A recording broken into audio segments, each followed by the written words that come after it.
Olinger. Olinger. Hello, everybody. It is Linda Ugolo with the Delight in the Limelight live show today. We are excited to talk about small talk, deep talk, light talk, big talk, all kinds of talk that can help us have more meaningful conversations. And on my show with me today are Kristy. Okay, she just told me how to pronounce her last name. Let me try it, and then you can correct me. Olinger. You got it. Yes. And Danielle McCombs.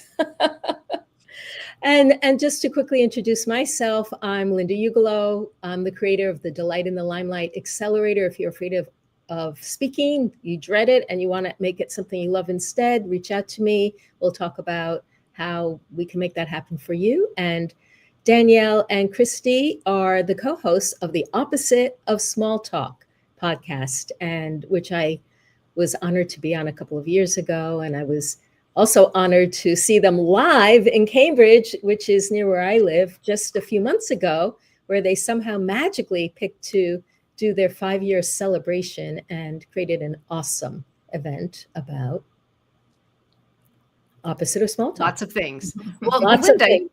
You didn't just see it. You participated in the show, like quite out of the blue. Do you want, we should tell that story here. It was really funny because, so you guys had, I think, 4 speakers that you were inviting to the stage. And I walk in and Danielle, I think you accosted me and said, one of our speakers has the flu. Can you stand in? You don't have to. And I said, sure, let's do it. Not knowing at all. We couldn't have thought of a more perfect person to be here to do that, right? Like, talk about practicing what you preach. You were able to show up and think on your feet and be spontaneous. It was like a perfect turn of events. It felt like one of those experiences where the universe is like carrying you on its wings, because I do delight in the limelight. It's the perfect kind of environment to get to speak in. Meeting somebody new on stage, actually. So that was Julie Brown. Julie Brown's amazing. And I did have her on our live show a few weeks ago, which was really, really fun. So thank you for reintroducing us. We had met at an event with Terry Trespicio, who, have you had her on your podcast? We have, yes. Okay, great. And so Julie remembered me. I did not remember her, which is one of my embarrassing moments. But she did, after talking to her, I'm thinking, how did I not remember her? She's so unforgettable. She is. But that's my bird brain. So I want to ask you, let's just talk first about this idea of small talk, big talk, or small talk and deep talk. Where does one leave off? Where does the other begin? Is all small talk bad? Can we kind of create some kind of a rule book for people to think about these things?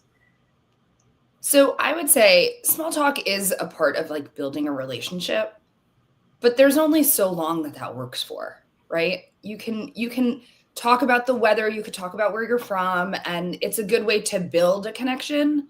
But I think what happens a lot of time is we kind of build that connection and then just stay in that spot, as opposed to moving deeper.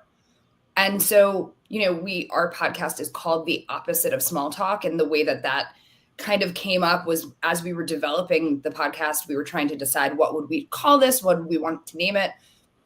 And Kristy said, I just hate small talk. I don't like talking about what you had for breakfast. I don't, care about stuff like that.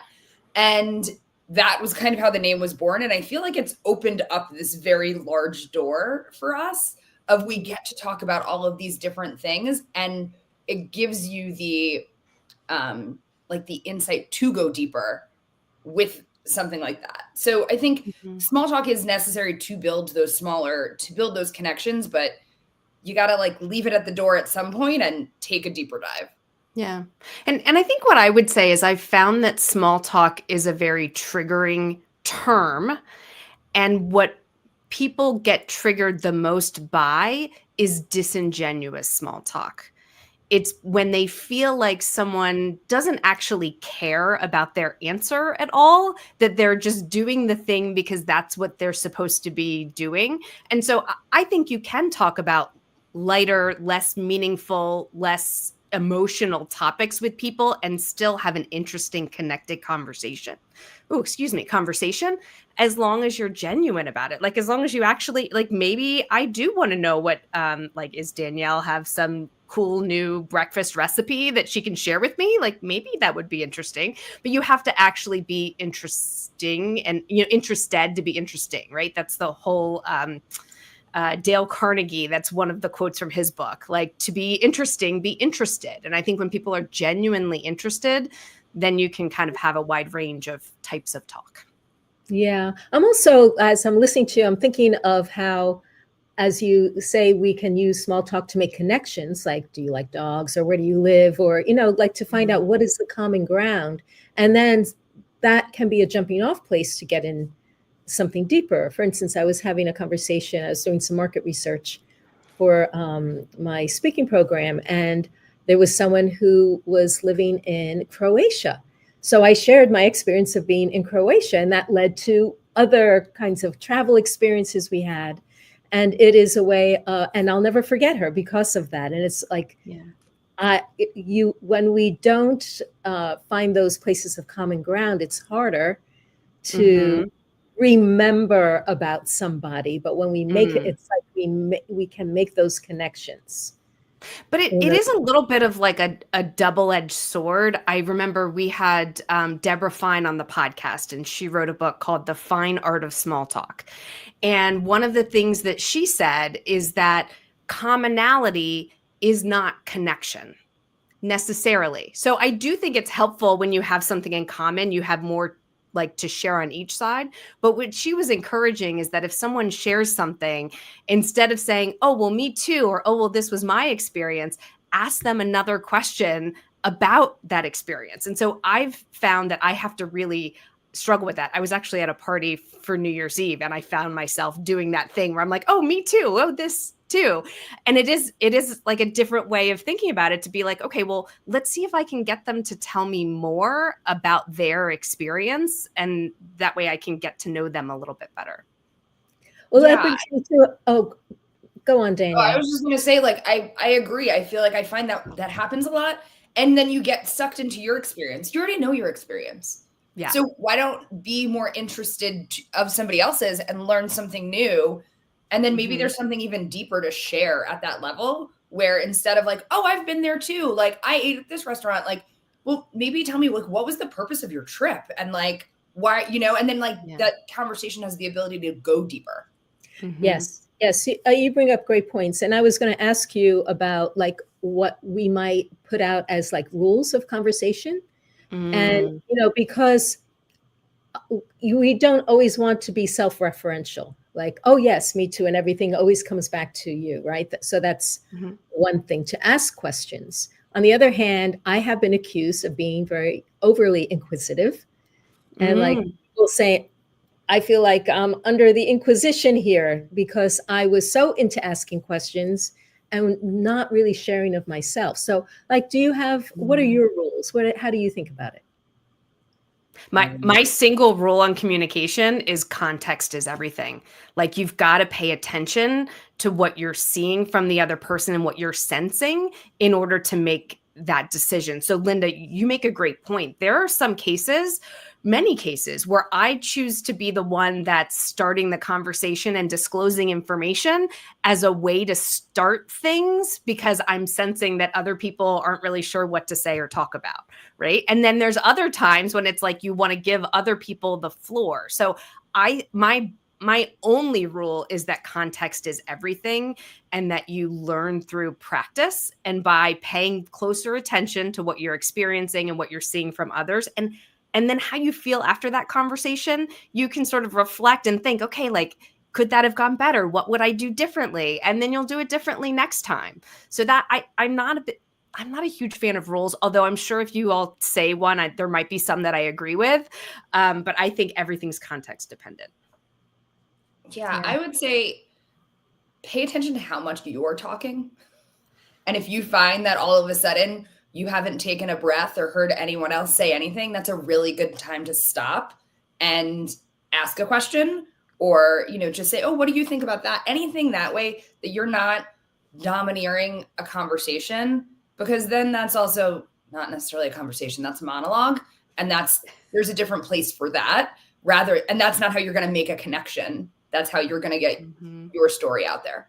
Right, right. I like to think about like sharing airtime and like making sure, and it doesn't necessarily have to be equal, but to make sure that everyone who's present does get a time in the limelight.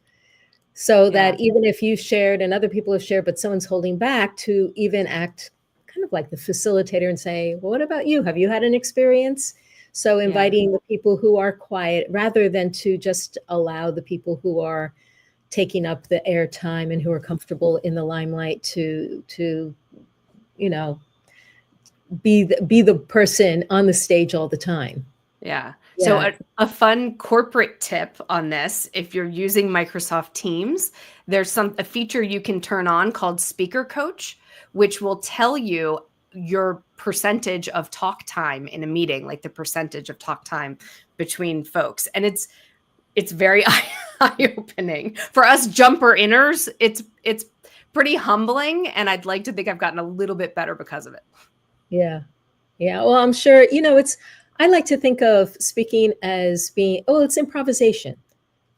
And we are improvising most of the speaking that we do, unless we've memorized a talk that we give. But otherwise, from the time we get up till the time we go to sleep, we are all improvising. And the fact is that we never really know what it's going to be. And it's all an experiment. And I like your idea, Kristy, of, like just kind of being in it, not judging it, but learning from it. Like thinking, okay, I did take up a lot of time, on New Year's Eve, didn't I? And that's okay, but I'll be conscious of that next time. Right. I want to get better at that, or I want to learn more about other people next time rather than share my experiences. And one of the most important parts of improv is being present. So it's being in the moment that you're in and taking the cues from that, as opposed to, the minute they stop talking, I'm going to jump in and tell them my side of that story, or, wait, I have this great idea. So being present and actually moving in that moment, as opposed to planning your next story or your next, funny moment that could have happened that's going to turn the limelight back onto you. Really being in that moment and paying attention to that. Yes. And I like what you're talking about, because I know, did you ever read Eckhart Tolle's book, Power of Now, or A New Earth? I opened up The New Earth once. My husband had left a copy in the kitchen. I opened it up and it said, when you're in conversation, are you always thinking about what you're going to say? And I went, oh my God, that's what I do. And that was so impactful to read. And now I make a practice when I listen to really listen and not think about what I'm going to say, but to just trust that when it's my turn, what I want to say will come out. But I really do want to hear. So I try to like empty my mind as I'm listening. I don't know. Do you guys do that? Is that the same kind of thing?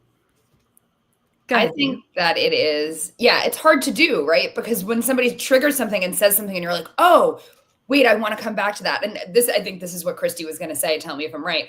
Is when we're recording the podcast, Kristy has a pen in her hand and she'll write things down.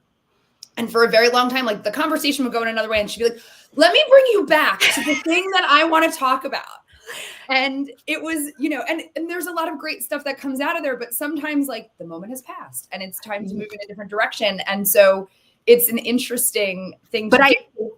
But I think it's also, Danielle, it releases my mind of holding on to that idea. So it is a way for me to come back and be present. And I have tried to stop taking the conversation back to where I wanted it to go. But I think what it does really well for me is makes it so that my mind's not like hanging on, trying to remember this really cool thing that they said and the connection that I see to something else. If I write it down, then I know I've saved it and I can explore that idea later.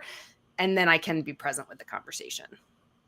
Well, this is what's really cool is because what you guys are talking about is like we always have choices, and we're making choices in, in the moment, depending on the context, and we might want to circle back, or we might want to just keep forward and then come back to that other thing another time because we got a note about it.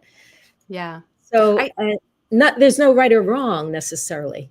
I have a friend who said, and I think this was original to her. She said, conversation is meditation with another person.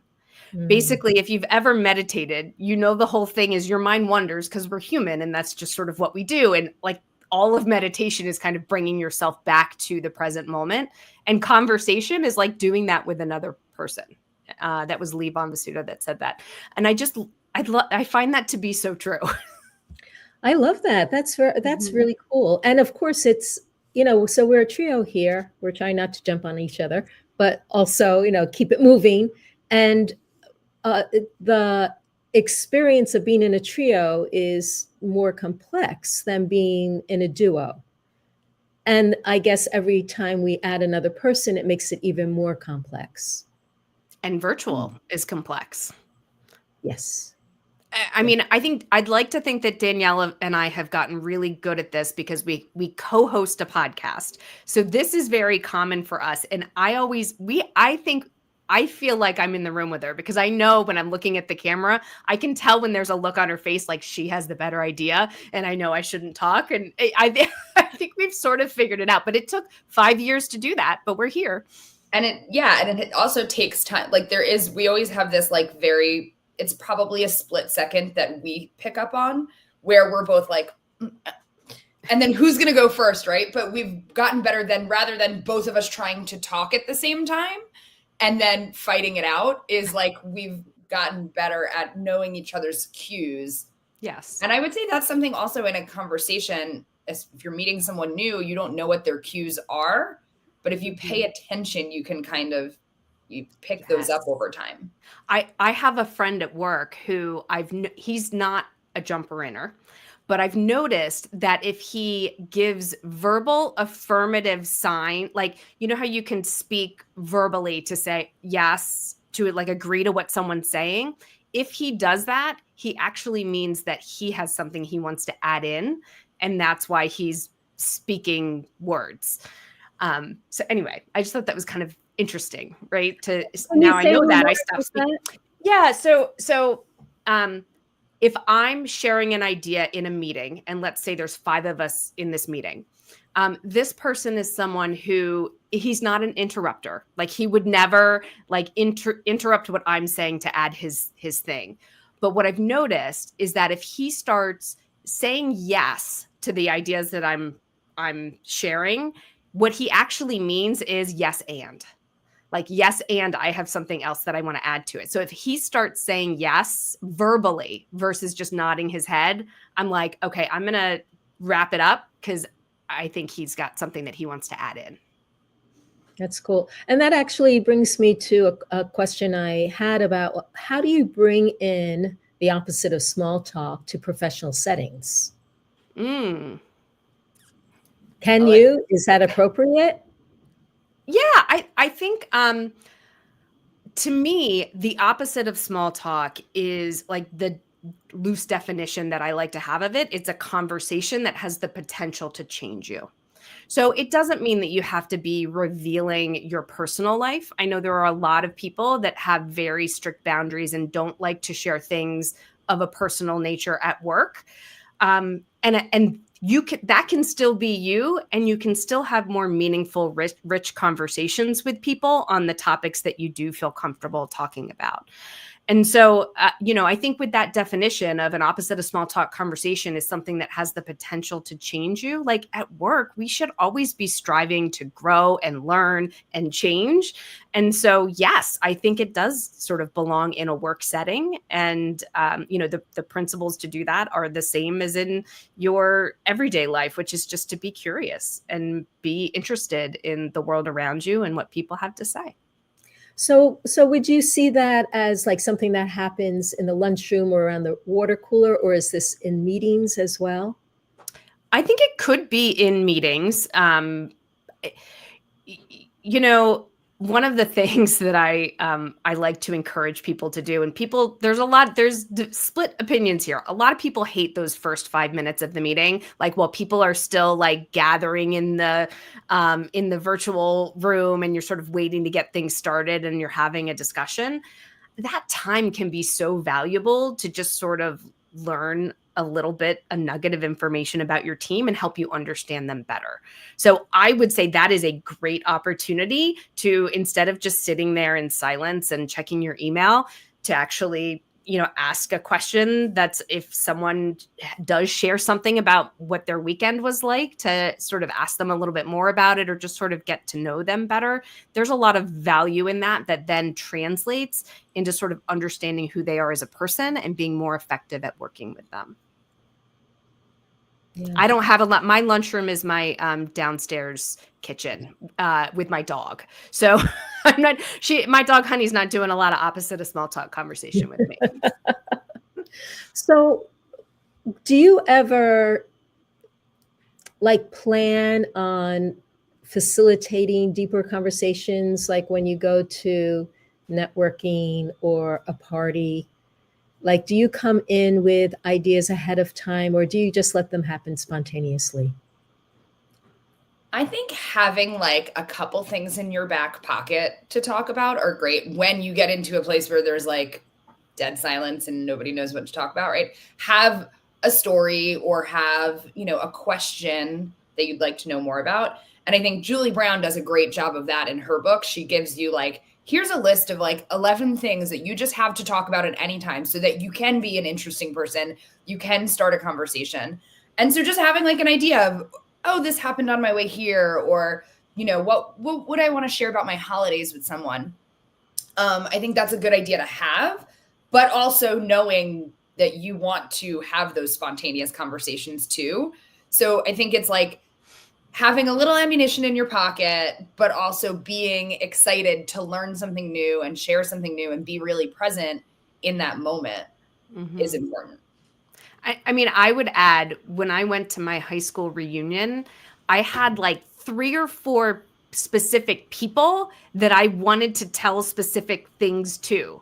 Like there was someone whose mom gave like a presentation, like a career day presentation, and it was like really impactful for me, and somehow it like popped into my mind leading up to the reunion.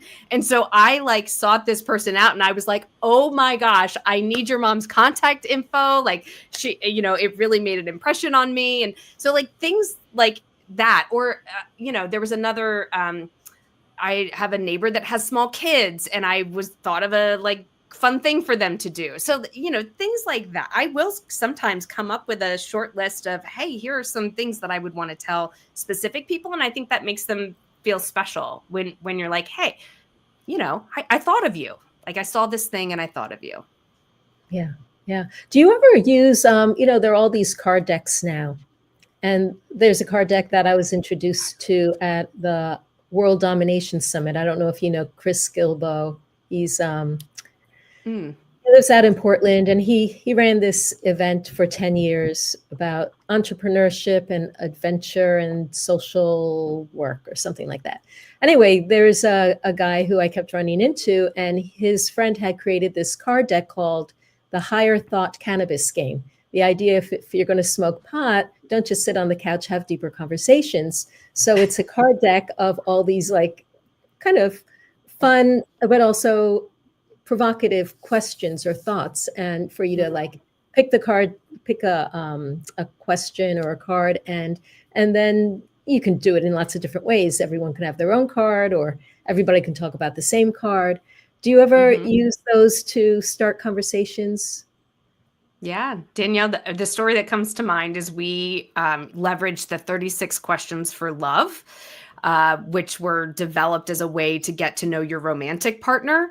But when we went on a trip with a group of friends, we decided we were going to answer these 36 questions for love over the course of a long weekend.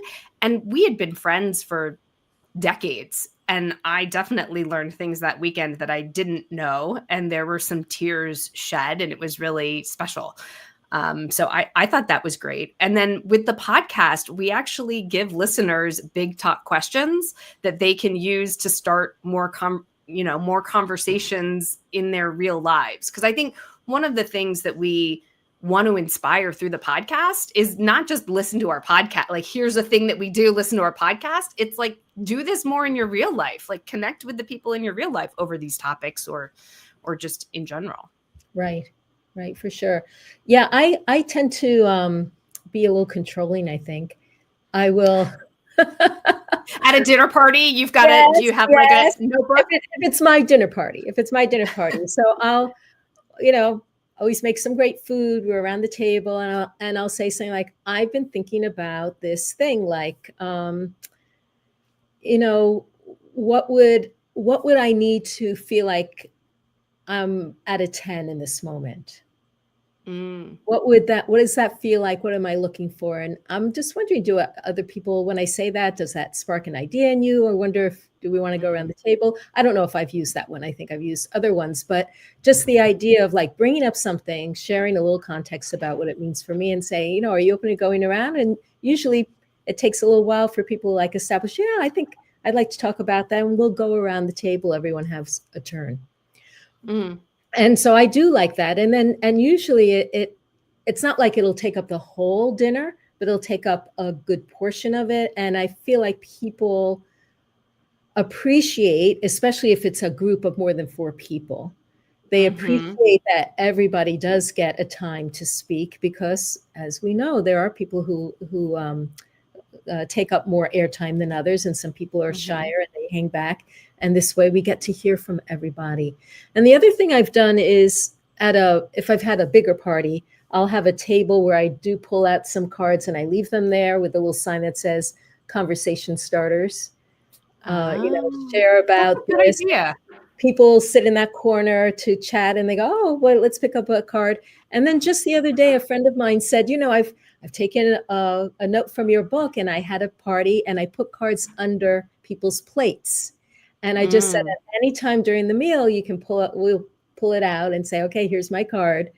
And then everyone had a conversation about it. Now, do you think that there are still topics that are off the table for conversation socially? Politics, money, the top 4 or whatever? Or is everything's up fair game? Or does it depend on what kind of... Are you asking me, Kristy? Yeah, I'm asking either of you, both of you. I think I'd defer to what Danielle said earlier. That's all context, and we need to know. Now, one of the things that was very interesting to me in the past months was politics and how hard it was to talk about it. And so I did have 2 people on the podcast to talk about how to have these difficult conversations. And it did give me the courage to bring up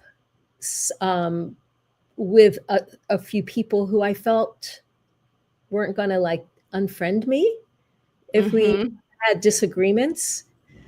And what I realized is that it's very easy to talk about politicians or candidates or whatever, and then kind of like go back and forth or butt heads around that. But if we talk about, well, what's important to you? Like, what are your values? What would you love to see be different if we had the power to change something? What would we like to see? And I think, that I think can be on the table, if we frame it in a way that it feels more personal rather than opinion. I mean, yes, our opinions are personal. I don't know exactly, where we draw the lines, but do you get what my meaning? I really like that a lot, because I think that it is really easy to fall into that line of like politics and you're here and I'm here. And like, it feels like we're all very divided. And even if you are voting for a different candidate, like you probably have more in common than you don't. And if you could, I think this has been a really hard thing for me to do, and something that I don't know that I've done it successfully, but I want to be able to say like, well, this is what I believe and why I believe this so much and why this is such an important thing for me. And why do you think something different? And maybe like, because what what we're taught, or at least like what it seems like, right? We're taught that like, well, if I think this and you're voting for someone else, you must think the complete opposite. And it like turns into this like vilifying thing and like dehumanizing on the other side. Like, it's just, we're in a really weird place with that. And I want to get to the place where I can say, listen, this issue is really important to me because of XYZ.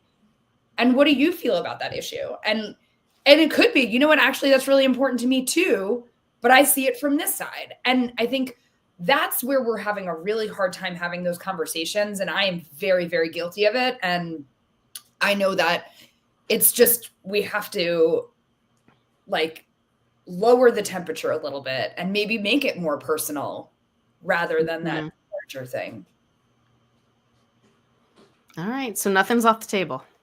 Well, I don't know. I don't know about that. I think it's really, we have to suss it out. Yeah. I mean, another thing that I've been experimenting with is talking about sexuality. That because I've had this obsession with Pride and Prejudice variation novels. And I've been experimenting with sharing with some people, saying something like, telling them about my obsession, and then just throwing in, and it's really kind of brought me into this place of sexual healing.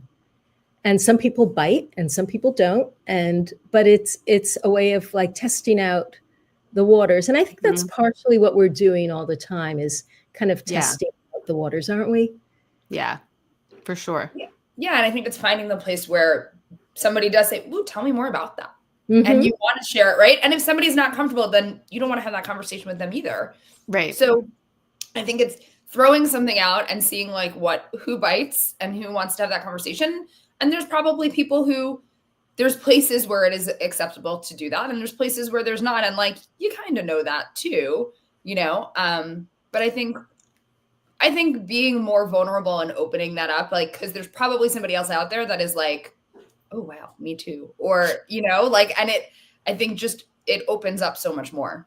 Right. I've learned a lot about other novels that people have been reading. Yeah. What is it called? Chick books or Chicklet? Yeah. Yes. Yeah. Chicklet. That's it. So if you were like you said on your podcast, you share some lines or questions or avenues to dive a little deeper. Can you give a few examples of things that you've enjoyed using? Oh, well, so for New Year's, I think a great question is like, do you have any resolutions? What is your word of the year? Because this time of year is a time for reflection on the past or looking forward to the future. So I think that's an example of something that I would use to start a different kind of conversation. Like, what was the best thing that happened this last year? Or what are you most looking forward to in the year ahead? Mm-hmm. I used that question the other day. Like, I was with friends over New Year's and I said to my friend's husband, what are you most looking forward to in 2025? And he was like, wow, that was a really good question. And then it led into this whole thing of, I learned a lot about rugby and that there's this rugby thing that happens every 4 years through these different nations and it led to like a good half-hour conversation that he was really excited about, and it's like, I learned a lot more about him and the things that he's excited about. And he was saying, someday I hope like, cause it alternates between all these countries and like, I want to bring my son to this and all, so it just like I learned so much about Mark in that one question. That was really exciting. Yeah. Cause it's open-ended and it's positive and they can take it anywhere they want to take it. Literally. Yeah. So what do you think what is the best outcome for these kinds of conversations? How do they feel connection? And like wanting to have more conversations, right? Like, I think that's like the best conversation leaves you wanting more. So saying at the end of a connection where you've had that is like, I can't wait to do this again. And really making that plan, right? Because it's so easy to say, oh, that was great. And, I chatted with you at a cocktail party and maybe the next time I see you, I won't remember you. But if it's like, you know what, let me get your number and can we grab coffee soon? Or can we do lunch? And just creating those deeper connections, I think comes from that sharing more and learning more about other people. Yeah. Yeah. I think that being able to like see people and be seen and be heard, it's a very mysterious process. Mm. What this feeling of connection is, and what makes the connection feel so satisfying or appealing, and what's going on neurochemically in our bodies, that's like Right. the oxytocin, or that's being released, or the dopamine, I don't know, all Right. these hormones, but something's going on that is allowing us to feel, I don't know, maybe it's a sense of belonging, uh, that I that think, we, yeah, go I on. think you're right. To be seen is to be seen, and to feel like you belong or you're somehow understood. Yeah. Because we're all going through this pretty difficult experience called life. And so I think, just to find a moment of connection where you don't feel so alone in that experience that can be heavy sometimes, it really is magical. Yeah. And what Also, I would say yeah, is go on. the one thing that you said, Linda, was about like, you don't know what it is, right? Like there is a magical feeling. And so like there aren't necessarily rules, and there can't be like a checklist of like, okay, I said this, and now I'm going to feel that with this person. So it's like you just have to kind of be in it and like enjoy it for what it is. Cause you know that feeling when you walk away from meeting someone new or having a really good conversation with an old friend, like that feeling is different than, like a transactional thing. But it's like I can't put my finger on exactly when that feeling happened, but Yeah. it. And so like finding where that is and like living in that is the excitement.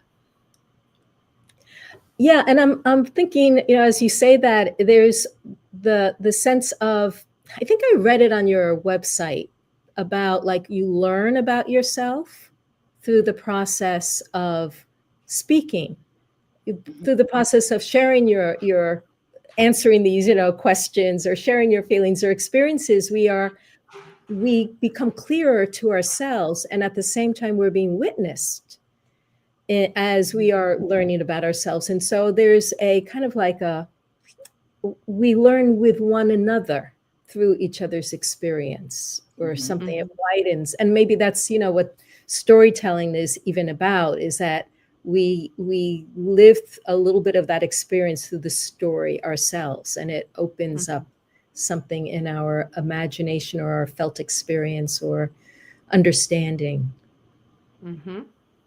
Yeah. And I think looking for those moments and paying attention to them is the thing that like leads to more of them. Yeah, yeah. I started, before we got on, I said, have you ever had an embarrassing like speaking moment? And Kristy, you're nodding your head. Well, so I've got a couple. I mean, who doesn't have like a million of these? But one I like to tell is I got invited to go to a conference for work.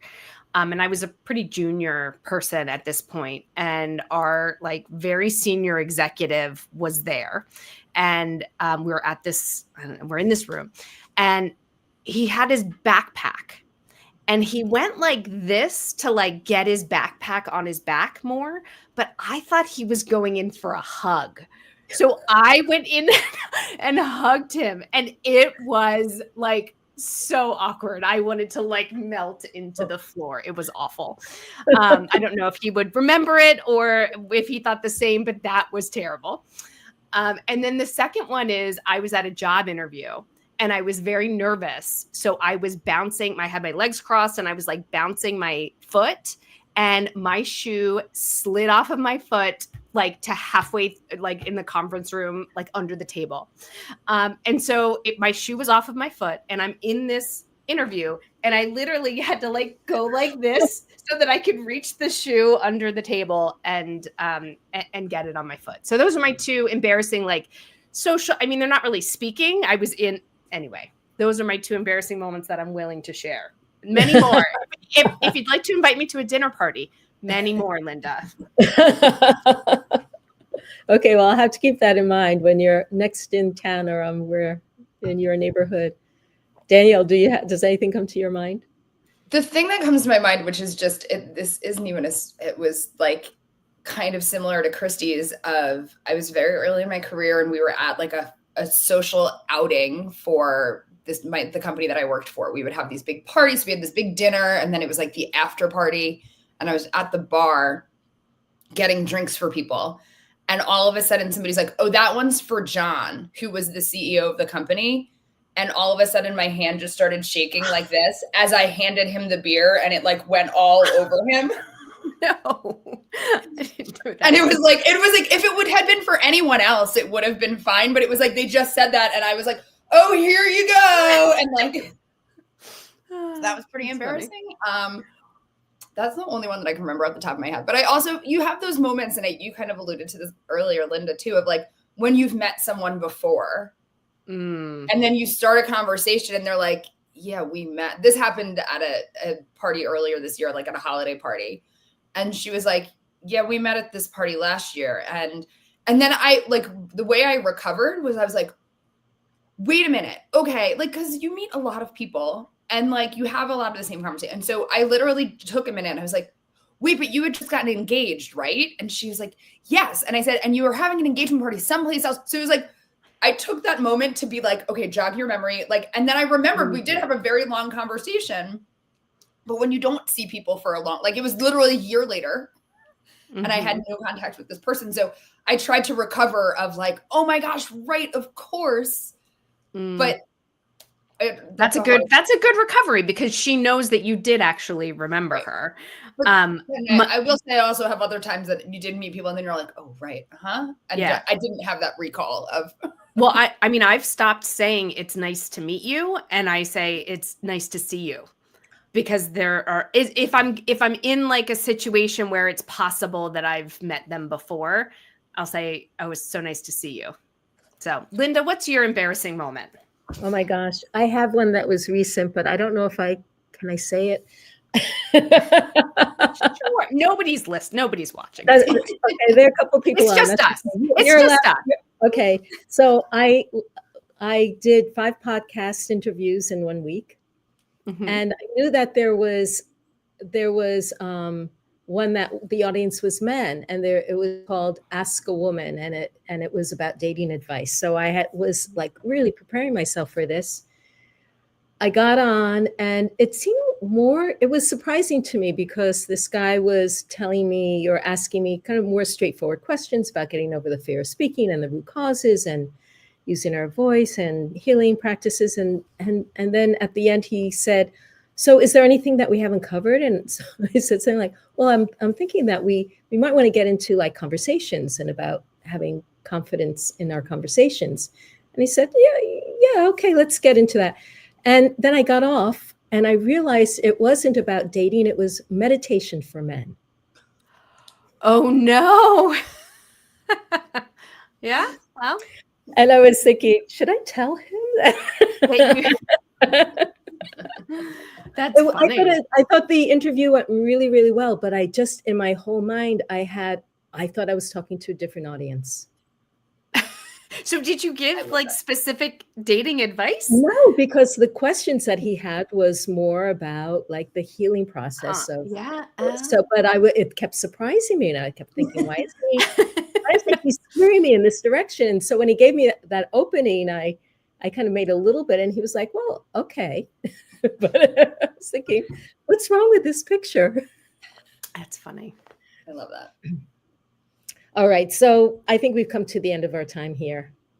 What do you want to leave people with? Like if there was one idea from each of you that you want to encourage people to remember or to try out or do, or what would it be?